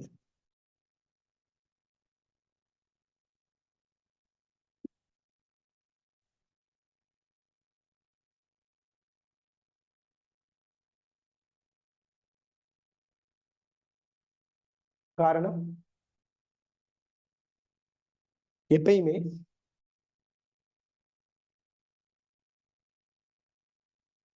S, very good. என்ன காரணம்? முதலாவது விஷயம், இந்த டீம் சமன் நீங்க கண்டுபிடிச்சுதான் ஆகணும். சரியா? இந்த டீம் சமன். பிறகு இந்த டீட பருமன் என்னங்கிறத கண்டுபிடிக்கிறதுக்கு உங்களுக்கு அவ்வளவு பெரிய வேலை இல்லை. ஏண்டா நல்லா யோசித்து பாருங்க. இந்த கேள்வியில இது 30 பாகை, இது 30 பாகை தானே. அப்ப இந்த கோணம் எவ்வளவு வரைக்கும்? இது 30, இது 30னா இது எவ்வளவு? 120 பாகை. அகக்கோணங்களோட கூட்டுத்தொகை 180 வரணும். சோ இது 120. சோ இது 120ன்னா இது சரியா சமச்சீரா இருக்குது. அப்ப இந்த கோணம் 120, இந்த கோணம் 120. யோசித்து பாருங்க, 120 பாகை கோண இடைவெளியில விசைகள் தொழிற்பட்டு ஒரு உடல் சமநிலையில் இருக்குதுண்டால், அதுல இந்த விசையும் சமனா இருக்குதுண்டால், நிச்சயமா இந்த விசையும் இந்த விசைக்கு சமனாத்தான் இருக்கும். ஏண்டால் என்ன சொல்றோம், ஒரு உடல் மீது சம பருமனுடைய 3 விசைகள், சம பருமனுடைய 3 விசைகள் 120 பாகை கோண இடைவெளியில 120 பாகை கோண இடைவெளியில தொழிற்படுவதென்றால் அந்த 3 விசைகளோட விளையிலும் 0. சோ இந்த 3 விசையோட விளையிலும் 0. அப்படித்தானே? ஏன் சமநிலையில் இருக்குது. அதுல இதுவும் சமனா இருக்குது. கோண இடைவெளி எல்லாம் சமனா இருக்குதுண்டா, நிச்சயமா இந்த விசை என்ன இருக்கணும், இதுக்கு சமனா இருக்கணும். சோ இழு விசை mgங்கிற ஒரு முடிவுக்கு உடனே வந்திருக்கலாம். விளங்கான சொல்றேன், இப்படி நீங்க கண்டுபிடிச்சிருக்கணும் உண்மையா. அப்பதான் நீங்க பிசிக்ஸை சரியா அணுகுறீங்கன்னு அர்த்தம். உங்க டைம் வேஸ்ட் ஆக்கல நீங்க. சோ டி எம்ஜின்னு கண்டுட்டோம் ஒரே ஸ்டெப்ல. எப்படி நிலைக்கா சமனான கோண இடைவெளியில 3 விசை தொழிற்படக்குள்ள 120 பாகையில அந்த உடல் மீது தொழிற்படுற விளைவு விசை 0. இப்ப நமக்கு தெரியும் இந்த உடல் மீது விளைவு விசை 0 தானே, ஏன் சமநிலை. அதுல இந்த விசையும் சமன்டா, எல்லாமே 120 பாகை கோணம்னா இந்த விசையும் இந்த விசைகளுக்கு எப்படி இருக்கணும், சமனா இருக்கணும். அப்ப டி இடத்துக்கு சமன், எம்ஜிக்கு சமன். இப்ப இந்த கேள்வி அடுத்த ஸ்டெப்புக்கு வருவோம். டி எம்ஜிக்கு சமன் கண்டுட்டோம்பா. அடுத்த ஸ்டெப் என்னன்னு தெரியுமா? அடுத்த சிம்பிளான வழி, இந்த இளைய வெட்டினா இதுல ஆர்முடுகள் என்னன்னு கேட்கிறாங்க. நல்லா யோசித்து பாருங்க. இந்த உடல் மீது 3 விசை தொழிற்படக்குள்ள, எம்ஜிங்கிற விசை, டீங்கிற விசை தொழிற்படக்குள்ள இந்த இளைய நாம வெட்டுறோம்டால், ரைட், 3 விசை தொழிற்படும் போது அல்லது பல விசை தொழிற்படும் போது ஒரு உடல் சமநிலையில் இருக்குது. அந்த நேரத்தில் நீங்க யாதேனும் ஒரு விசையை அகற்றினால் அந்த உடல் மீது தொழிற்படுகின்ற விளையுள் விசை அகற்றப்பட்ட விசைக்கு சமனும் எதிருமானது. இப்படி ஒரு தியரி இருக்கா இல்லையா? பல விசை தொழிற்பட்டு ஒரு உடல் சமநிலையில் இருக்குதாம். எல்லாருமே படிக்கிற ஒரு தியரி. அந்த டைம்ல நாம நம்மளோட ரிவிஷன்ல கூட படிச்சிட்டோம். அந்த டைம்ல யாதேனும் ஒரு விசை அகற்றப்பட்டால் ஏனைய விசைகளோட விளையுள் எப்படி இருக்கும், அகற்றப்பட்ட விசைக்கு சமனும் எதிர்மா இருக்குமா இல்லையா? அப்ப இந்த இழுவையை நீங்க அகற்றீங்க, இந்த இழுவிசையை நீங்க அகற்றீங்க. அப்ப இப்ப இந்த உடல்ல தொழிற்படுறது இந்த இழுவிசையும் இந்த எம்ஜியும் தான். அப்ப இந்த 2 விசைட விளையுள் எப்படி இருக்கும்னு பாத்தீங்கன்றால் இந்த இழுவைக்கு சமனும் எதிர்மா இருக்கும். ஏன்? 3 விசை தொழிற்பட்டு சமநிலை இருக்கக்குள்ள இந்த இளைய வெட்டுறீங்கண்டா இந்த டீய அகற்றீங்கன்ற அர்த்தம். எனவே இந்த 2 விசைட விளையுள் அகற்றப்பட்ட விசைக்கு சமனும் எதிர்மா இருக்கு. இப்ப எப்படி வரும்? ஏன்னா இழு விசை இப்படித்தானே இருந்தது. அப்ப இந்த விசையை நீங்க அகற்றினீங்கன்னா இழு விசை எப்படி வரும், விளையில் விசை எப்படி வரும். அப்ப இந்த 2 விசைட விளையில் எப்படி வரும், எப்படி வரும்? விளையாட சொல்றேன். இப்ப இந்த திணிவின் மீது விளையில் விசையார் டி. எனவே இந்த திணிவின் மீது விளையுள் விசை இப்படி தொழிற்படும், அதுல பருமன் டி. எனவே F7MA இந்த திணிவுக்கு பாருங்க. இந்த திணிவு தொழிற்படுற விளையுள் விசை டி அகற்றப்பட்ட விசைக்கு சமன். திணிவு எம் ஆர்முடுகள் ஏ. டி என்னத்துக்கு சமன் கண்டுபிடிச்சிட்டோம், எம்ஜிக்கு சமன். அப்ப எம்ஜி சமன் எம்ஏ, எம்எம் விட்டுப்பட்டா ஏ சமன் ஜி. அவ்வளவுதான் இந்த கேள்வி. சோ இப்ப நான் விளங்கப்படுத்ததான் கூட டைம் எடுத்தேன். ஆனா இந்த கேள்வியை நீங்க செய்யறது எப்படி, ரொம்ப ஃபாஸ்டா செஞ்சிருக்கலாம். என்ன தியரி எல்லாம் தெளிவா இருக்கு. அப்ப 3 விசைகள சமநிலையை வச்சு சமபருமனுடைய விசைக்குரிய ஐடியா வச்சு இந்த இழுவிசை எம்ஜிக்கு சமன் எடுத்தோம். சிம்பிள். அடுத்த ஸ்டெப் என்ன செய்யறோம், அகற்றப்பட்ட விசைதான் விளையுள் விசையா இருக்கும். பட் டி அகற்றினா விளையுள் விசை டி அரிக்கும், அதுக்கு சமனும் எதிர்மா இருக்கும். அப்ப இந்த திணிவுல விளையுள் விசை இந்த திசையில டி அரிக்கணும். அப்ப விளையுள் விசை டி, திணிவு எம் ஆர்முடுகள் ஏ, டி எம்ஜிக்கு சமன், எம் வெட்டுப்பட்ட ஏஜிக்கு சமன். சரியா? அப்ப இந்த திணிவோட ஆர்முடுகள் ஜி எப்படி இயங்கும், இப்படி இயங்கும். ஆனா சில பேர் எப்படி நினைச்சிருக்க வாய்ப்பு இருக்கின்றா, ஸ்கீமை பார்த்து விடையை டிசைட் பண்றாக்கள், கேள்வியை யோசிக்கிறாக்கள். எப்படி சில சொல்ல வாய்ப்பு இருக்கின்றா, இந்த இளைய வெட்டினா இது கீழுக்கு அசைய ஆரம்பிக்கும், அதனாலதான் விட ஜி வந்துக்குன்னு சொன்னாலும் சொல்லலாம். ஏன்னா விட ஜின்னு வந்துட்டு நல்லா புரிஞ்சு கொள்ளுங்க. இந்த ரெண்டு விசட விளையுள் மூன்றாவது விசைக்கு சமன் எதிர்மா இருக்குது. அந்த விசட பருமன் mgயா இருக்கிறதால ஏன் என்னத்துக்கு சமன்? ஜிக்கு சமன். சரியா? இதுல நல்லா புரிஞ்சு கொள்ளுங்க. இந்த இளைய வெட்டினத்தாலதான் இந்த கதை. விச்சுருள வெட்டி இருந்தா வேற விட வந்திருக்கு. விச்சுருள வெட்டி இருந்தா இந்த கேள்விக்கு வேற விட வந்திருக்கும். கேள்வி மாறி இருக்கும், ஐடியா மாறி இருக்கும். ஏன்? ஏன்னா நீங்க இளைய வெட்டினா சரியா, இந்த விச்சுருள் இருக்கிற விசை அப்படியே தான் இருக்கும். ஏன்னா விச்சுருள் நீட்சி அடைஞ்சிருக்குது. விச்சுருள நீட்சி சரியா, விச்சுருள நீட்சிக்கும் விச்சுருள தொழிற்பட இழுவிசைக்கும் சமன்பாடு F = KE அல்லது KX, ஹூக்கின் விதி. எனவே இந்த இளைய வெட்டக்குலை விச்சுருள் அதே நீட்சியில் இருக்கிறதால விச்சுருள இழுவிசை மாறாது. எனவே இந்த ரெண்டு விசைற விலையில் அகற்றப்பட்ட விசைக்கு சமன் எதிர் என்று சொன்னேன். விச்சுருள வெட்டி போட்டிருந்தால், இளைய வெட்டாம விச்சுருள வெட்டி இருந்தால் இந்த கேள்வி டோட்டலி டிஃப்ரெண்டான ஒரு கேள்வி. இப்ப நான் இதை உங்கள்கிட்ட சொல்றேன். இந்த விச்சுருள வெட்டி இருந்தால் இந்த திணிவிட ஆறுமுடுகள் என்ன இருக்கும், இதை நீங்க கண்டுபிடிக்கணும். இன்றைய கிளாஸ்ல இல்லை, அதுக்கு டைம் போதாது, கூட டைம் போயிடும் அந்த கேள்வியை விளங்கப்படுத்த. இதுக்கே கூட டைம் போயிடும், ஏன்னா நிறைய விஷயம் பேசிட்டோம் இல்லையா. சோ நான் என்ன கேட்கிறேன்னா, நீங்க கண்டுபிடிச்சு எனக்கு அடுத்த கிளாஸுக்கு இடையில நீங்க எனக்கு அனுப்பி வைங்க, என்னோட குரூப்ல வாட்ஸ்அப்ல அனுப்பி வைங்க. இந்த விச்சுருள வெட்டி இருந்தால், இளைய வெட்டாமல் விச்சுருள வெட்டி இருந்தால், இது நான் கேட்கல, இதெல்லாம் ஆல்ரெடி இன்டர்நேஷனலி நடந்த எக்ஸாம்ல வந்த கேள்வி. விச்சுருள வெட்டி இருந்தா இந்த திணிவிட ஆறுமுடுகள் என்ன? சரியா? ட்ரை பண்ணி பாருங்களா, ட்ரை பண்ணி விடைய அனுப்புங்க. ரைட், இப்ப நாம அடுத்த கேள்விக்குள்ள வரலாம். விளங்குதா? ஏன் நான் இந்த கேள்வி நல்ல கேள்வின்னு சொன்னேங்கிறது உங்களுக்கு புரிஞ்சிருக்கும் நினைக்கிறேன். எவ்வளவு விஷயங்களை பேசலாம் இந்த கேள்வியில. சும்மா கேள்வியை விட எடுக்கிறேன் படம் எடுத்துட்டு போயிடுவேன் இல்லையா. இதை சொல்லி போட்டு அடுத்த ஸ்டெப் விட எடுக்கிற எனக்கு விஷயம் இல்லை. ரைட், அப்படி சொல்றதால நமக்கு அந்த அளவுக்கு ஒரு பெரிய பிரயோசனம் இல்லை. இந்த கேள்வியை மட்டும்தான் நீங்க விளங்கிக் கொள்வீங்க. ஆனா கேள்வியில ஆழத்தை நீங்க புரிஞ்சு கொள்ளணும்னா அந்த கேள்வியை நம்ம என்ன செய்யணும், நல்லாவே ஆராய ஆரம்பிக்கணும். அடுத்து 12வது கேள்வி.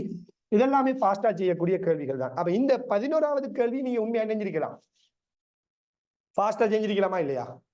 சொன்ன ஐடியா வச்சு பாருங்க, ரொம்பவுமே ஃபாஸ்டா ஒரு நிமிடத்துல இந்த கேள்வி என்ன செஞ்சுட்டு கேளும், சரியா படிச்ச ஒரு ஆள் செஞ்சுட்டு கேளும், வாசிக்கிற டைமை தவிர்த்து. ரைட், 12க்கு வருவோம்.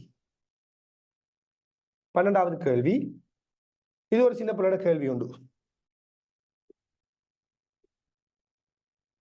சொன்னமான பேப்பர் அவமானப்படுத்திருக்கிறாங்க இந்த முறை.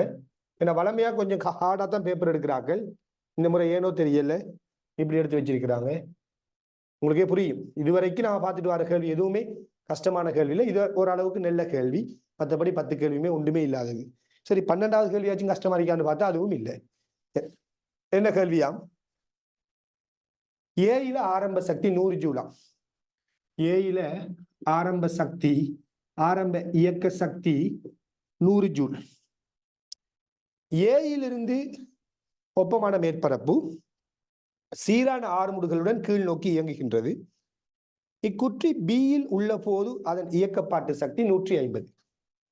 சோ ஏயிலிருந்து பிக்கு வரக்குள்ள சக்தி 150 மாறுதான். கேள்வி என்னண்டா, சிக்கு வரக்குள்ள எவ்வளவு சக்தி? அது என்ன விஷயம்? தரவு என்னையா? பிசி 2ஏபிக்கு சமனம். அதாவது இந்த நீளத்தை விட இந்த நீளம் 2 மடங்குன்னு சொல்லியிருக்கிறாங்க. அவ்வளவுதான். யோசித்து பாருங்க, ஒப்பமான மேற்பரப்பு அப்படியே இந்த திணிவு கீழுக்கு வருவது, வரக்குள்ள சக்தி எல்லாம் விரயமாகாது. சோ கீழுக்கு வரக்குள்ள என்ன நடக்கும்? ஒன்று, அழுத்த சக்தி குறையும். அழுத்த சக்தி குறையக்குள்ள இந்த திணிவு தன் சக்தியை இழக்கல தானே, ஒப்பமான மேற்பரப்பு தானே. கீழுக்கு வரக்குள்ள அழுத்த சக்தி குறையக்குள்ள ஓட்டம் என்ன நடக்க போகுது? இயக்க சக்தி அதே அளவுக்கு கூடும். ஏன்னா மொத்த சக்தி மாறல. சோ அழுத்த சக்தி எவ்வளவு குறையும், எப்படி குறையும் யோசித்தா சரிதானே. எல்லாம் பாருங்க, இங்க இருந்து இங்க வரக்குள்ள 100 ஜூலா இருந்த இயக்க சக்தி 150 ஜூலா மாறுதுன்றால் அழுத்த சக்தி 50 ஜூலால குறையுது. அதான மீனிங். அழுத்த சக்தி எவ்வளவால குறையுதோ அதே அளவால இயக்க சக்தி கூடும். ஏன்னா மொத்த சக்தி மாறல. சோ இங்க இருந்து இங்க வரக்குள்ள அழுத்த சக்தி எவ்வளவால குறையும்? எல்லாம் பாத்தீங்கன்னா இந்த தூரத்தை விட இந்த தூரம் 2 மடங்கு பெருசா, இந்த உயரத்தை விட இந்த உயரம் 2 மடங்கு பெருசா இருக்கும். சாதாரண ஒரு விஷயம், வெளிப்படையான ஒரு உண்மை. இந்த தூரத்துக்குரிய உயரம் எச்ண்டா, இந்த தூரத்துக்கு ஒரு என்ன அதுக்குரிய உயரம் வந்துட்டு 2h அடிக்க போகுது. எனவே h உயரம் கீழுக்கு வரக்குள்ள அழுத்த சக்தி 50 ஜூலால குறையுதுண்டால் 2h உயரம் கீழுக்கு வரக்குள்ள 100 ஜூலால் அழுத்த சக்தி குறையும். ஏன்னா அழுத்த சக்தி உயரத்துக்கு நேர் விகித சமன் தானே. அழுத்த சக்தி சமன் mgh. அப்ப அழுத்த சக்தி உயரத்துக்கு நேர் விகித சமன்.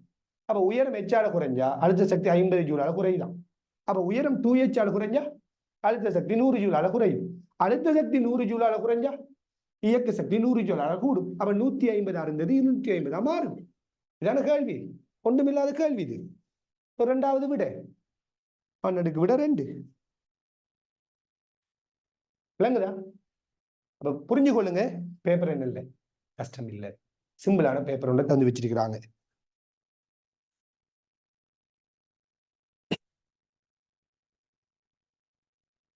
இது அப்படியே இருக்க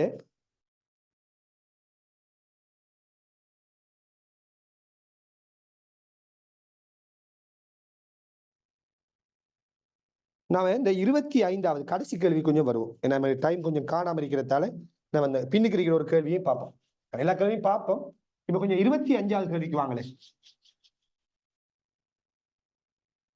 25. ஏன்னா 25வது கேள்வியெல்லாம் கொஞ்சம் நல்ல ஹார்டான கேள்வியெல்லாம் போட்டு இருக்கிறேன். ஆனா இவங்க எப்படி போட்டிருக்காங்கன்னு பாருங்க. 25க்கு வருவோம்.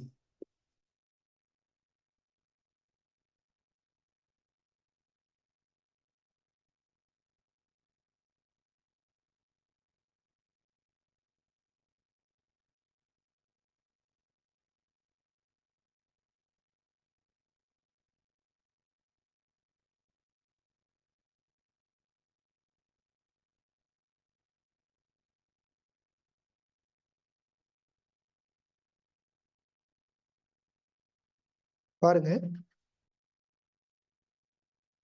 உருவில் காட்டப்பட்டுள்ள கிடையுடன் 30 பாகை சாய்வில் உள்ளதும் 22.5 மீட்டர் நீளம் உடையதும் ஒப்பமானதுமான சாய்தளத்தின் அடியில் துரளி ஒன்று u வேகத்துடன் தளத்தின் வழி இயங்குமாறு எறியப்படுகின்றது. சாய்தளத்தின் உச்சியிலிருந்து விலகி உச்சியின் அதே உயரத்திலும் 20 வர்க்கமூலம் 3 தூரத்திலும் உள்ள கிடைமட்டத்தில் மட்டுமட்டாக துரளி அடைகிறது. இக்கிடைமட்டத்தை அடைய தேவையான யூவின் இழிவு பெருமானம் யாது? என்ன கேட்கிறாங்க? இங்க இருந்து ஒரு பொருளை எறிகிறாங்க, இது இப்படியே மேலுக்கு போகுது, இங்க வந்துட்டு சரியா? இதுவரைக்கும் மேலுக்கு போகக்குள்ள இப்ப நம்ம படிச்சோம், மேலுக்கு போகுதுண்டா அழுத்த சக்தி என்ன செய்யும்? கூடும். அப்ப இயக்க சக்தி குறையும். இயக்க சக்தி குறையுதுண்டா வேகம் குறையும். அப்ப இந்த இடத்த யூண்டா, இந்த இடத்த வேகத்தை நாம வீண்டு எடுப்போமே, விங்கிற வேகம், இந்த குற்றிட வேகம் வி, இப்படி எடுப்போம். இவர் என்ன செய்யறாராம், மட்டுமட்டா இந்த பக்கத்தை அடையுதான். சரி, அப்ப அந்த குற்றிட இயக்கம் இப்படி இருந்திருக்கேன், மட்டுமட்டா இதை வந்து அடையுது, மட்டுமட்டா இந்த இடத்துக்கு வருவதுண்டால் இது எறியப்பட வேண்டிய இழிவு வேகம் என்ன? இதான கேள்வி. ரொம்ப சிம்பிள், யோசித்து பாருங்க. இந்த இடத்துல வேகத்தை நம்ம வீண்டெடுப்போம், இங்கிருந்து வெளியேற வேகத்தை வீண்டெடுப்போம். இது கிடையோடு அமைக்கிற கோணம் 30 பாகை எடுக்கிறோம். 30 பாகை தானே, ஒத்த கோணங்கள் 30 பாகை. சோ இந்த இடத்த வேகம் v, கோணம் 30 பாகை. இங்கிருந்து இவர் இங்க வாராருண்டா கிடை இடப்பெயர்ச்சி எவ்வளவு? இங்கிருந்து இங்க வாராருண்டா கிடை இடப்பெயர்ச்சி எவ்வளவு? 20 வர்க்கமூலம் 3. உங்களுக்கு தெரியும், எரிய இயக்கத்துல கிடை இடப்பெயர்ச்சிக்கான சமன்பாடு என்ன? சமன்பாடு கட்டாயம் ஞாபகத்தில் வச்சுக்கொள்ளுங்க, ஃபாஸ்டா MCQ செய்யலாம்னு சொல்லி இருக்கிறேன். கிடை இடப்பெயர்ச்சிக்கான கிடை வீச்சுக்கான சமன்பாடு என்ன? கோணம் தீட்டான்னு எடுத்தீங்கன்னா பொதுச்சமன்பாடு என்ன? கிடை வீச்சு சமன் எறியப்பட்ட வேகம் என்ன வேகத்தில் எறியப்படுவது? v. இங்கிருந்து எரிய இயக்கத்திற வேகம் என்ன? v. அப்ப சமன்பாடு v வர்க்கம் sin 2 தீட்டாவின் கீழ் g. இதான சமன்பாடு. இதான் எரிய இயக்கத்தில் கிடை இடப்பெயர்ச்சிக்கான பொதுச்சமன்பாடு. இப்ப கிடை இடப்பெயர்ச்சி எவ்வளவு? 20 வர்க்கமூலம் 3. இந்த இடத்துல எறியல் வேகம் என்ன? v. அப்ப v வர்க்கம் sin 2 தீட்டா. தீட்டா எவ்வளவு? 30 பாகை. தீட்டா 30 பாகைண்டா 2 தீட்டா எவ்வளவு? 60 பாகை. sin 60 பாகை என்ன? வர்க்கமூலம் 3க்கு 2. g எவ்வளவு? 10. இப்ப பாருங்க, வர்க்கமூலம் 3 வர்க்கமூலம் 3 போயிடும். 2 தர 10 20. அந்த 20 இங்க வந்தா v வர்க்கம் சமன் 400. எனவே இந்த இடத்துல v வர்க்கம் என்ன? 400. இப்ப உங்களுக்கு தெரியும் இந்த இடத்துல வேகம் என்ன, வேகத்துல வர்க்கம் என்ன? 400. இந்த இடத்துல வேகம் என்னங்கிறது கேள்வி. இதுல இருந்து இதுவரைக்கும் வரக்குள்ள இந்த பொருள் அடைந்த இடப்பெயர்ச்சி எவ்வளவு? 22.5 இல்லையா? எனவே நீங்க என்ன செய்யலாம்டா, ஒன்று நேர்கோட்டு இயக்க சமன்பாடை பாவிக்கலாம், அல்லது சக்தி சமன்பாடை பாவிக்கலாம். ஏதோ ஒரு விருப்பத்தை நீங்க ஏதோ ஒரு விருப்பமான ஒரு மெத்தடை பாவிங்க. நான் சக்தியை பாவிக்கிறேன்.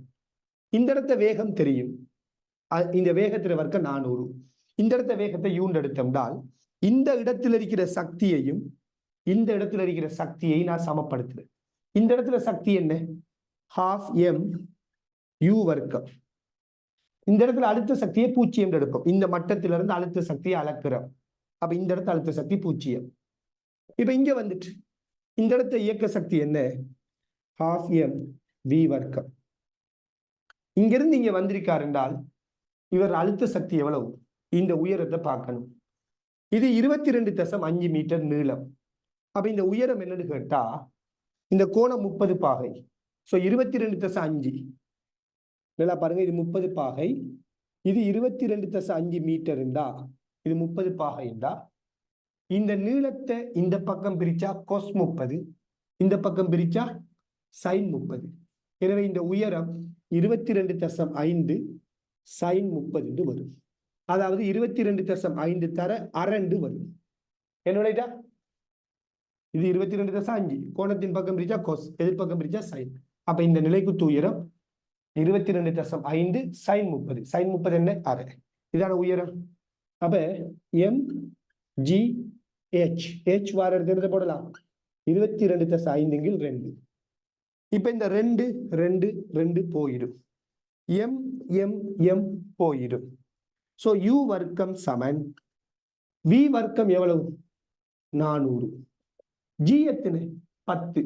10 22.5 பெருக்கினா 225. சோ u வர்க்கம் சமன் 625. u வர்க்கம் 625 தான் u சமன் என்ன? 25. என்ன கேள்வி இல்லையா? 25வது கேள்விக்குரிய வேர்த் இல்லது, சிம்பிளான கேள்வி. சும்மா சமன்பாடு போட்டா விடவார கேள்விதான், ஐடியா இல்லையே, பெரிய ஒரு ஐடியா கேள்வி இல்லது. விளங்குதா? அப்ப முதல் நீங்க பெருசா ஒரு கேள்வியை பார்க்குற அந்த மனநிலையை விடுங்க, நம்பிக்கையோட ஒரு கேள்வியை அணுகுங்க. அதுக்காக நான் சிம்பிள் சிம்பிள், சில பேர் ஏசுவானோ இவர் எல்லாத்தையும் சிம்பிள் சிம்பிள் சொல்றாரே அப்படின்னு கொஞ்சம் பேர் என்ன கொமெண்ட் அடிப்பீங்க இல்லையா? கிளாஸ் நேரடி கிளாஸ் இல்லையா அப்படி செய்வாங்க, ரைட்? அப்ப அந்த மனநிலையை உருவாக்குங்க. இந்த மனநிலை கேள்விகள் அணுக போவக்குள்ள சிம்பிள் சிம்பிள்னு மொத்தமா இப்படி சில பேர் சிம்பிளுங்கிற பிசிக்ஸே சிம்பிள் அடிச்சு விடுறது. அது என்ன செய்யும்டா கணக்கிற்கு அவன் நிலையை போயிடும். அது சிம்பிளான பாடம். அந்த சிம்பிளை சொல்லலாம். ஒரு கேள்வி அணுகக்குள்ள அதை நம்ம சிம்பிளா அணுகணும். அந்த நம்பிக்கையை கான்ஃபிடென்ட்டை சொல்றேன். அதே டைம்ல மொத்தமா சிம்பிள் எடுத்துட்டோம்னா என்ன செய்வோம்? கேர்லெஸ்ஸா இருந்துடுவோம். சரியான அந்த சிம்பிள் வானா நமக்கு, ரைட்? அப்ப முதலாவது ஒரு கேள்வி அணுகக்குள்ள அது சிம்பிளுங்கிற மனநிலைக்குள்ள கொண்டு வாங்க. அப்படி அந்த கேள்வி நீங்க அணுகக்குள்ள என்ன செய்யும்? இன்ஷா அல்லாஹ் அதை நீங்க சிம்பிளா விடை எடுக்கக்கூடிய ஒரு மெத்தட்டை நீங்க கண்டுபிடிக்கலாம். அப்ப அந்த கேள்வி நீங்க ஃபாஸ்டாவே செய்யக்கூடியதா இருக்கும். சரியானே? ஓகே. அப்ப இது ஒரு கஷ்டமான கேள்வியே இல்லை. அப்ப 25வது கேள்வியும் ஒரு வேர்த் இல்லாத கேள்விதான். ஓகே, இதோட நான் இந்த கிளாஸ் நான் முடிச்சுக்கொள்றேன். உண்மையாவே சுகம் இல்லை, பேசிக்கொண்டு இருக்கக்குள்ளேயே ரொம்ப கஷ்டமா இருக்கு. மிச்ச நேரமே நான் அப்படிதான் ஒரு மாயா அட்ஜஸ்ட் பண்ணி தான் படிப்பிச்சுட்டு இருக்கிறேன். சரியானே? ஓகே, அப்ப இந்த கிளாஸ் நாம இதோட முடிச்சுக்கொள்வோம். ஓகே, அப்ப இன்ஷா அல்லாஹ் எனக்கு நாளைக்கும் கிளாஸ் இருக்கு. நாளைய கிளாஸுக்கு நம்ம இதுல தொடர்ச்சியான இந்த மிச்ச கேள்விகளை நம்ம டிஸ்கஸ் பண்ணுவோம். ஓகே, ஜஸாக்கல்லாஹு கைர். அஸ்ஸலாமு அலைக்கும் வரஹ்மத்துல்லாஹி வபரகாத்துஹு.